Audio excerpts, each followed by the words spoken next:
उल्लू की कचहरी। अनार का दरख्त। सुबह सवेरे जंगल में शोर की आवाज सुनकर बूढ़े उल्लू की आंख खुल गई।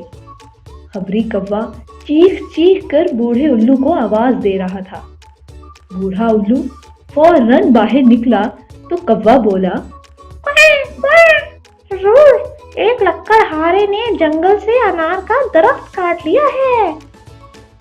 ये सुनते ही बूढ़े उल्लू ने खबरी कौवे को भेजा कि लकड़हारे को बुला कर लाए। थोड़ी ही देर में लकड़हारा दरख्त का तना उठाए उल्लू की कचहरी में पहुंच गया और गिड़गिड़ा कर कहने लगा, हुजूर, रात को जब तूफान आया था उसकी वजह से ये दरख्त गिर पड़ा और मैं इसे उठा कर ले गया। बूढ़े उल्लू ने गौर से दरख्त के तने को देखा, फिर थोड़ी देर के लिए खामोश हो गया और सोचने लगा। दरख्त के कटे हुए तने को गौर से देखकर उल्लू ने फौरन जंगल की पुलिस को हुक्म दिया कि लकड़हारे को गिरफ्तार कर लिया जाए। चुनांचे जंगल की पुलिस ने लकड़हारे को गिरफ्तार कर लिया।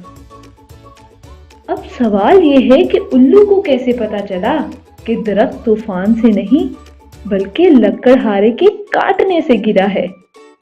बच्चों, अगर आप हैं ज़हीन और आपने सुना है इस कहानी को गौर से, तो हमें अपना जवाब नीचे कमेंट बॉक्स में दीजिए।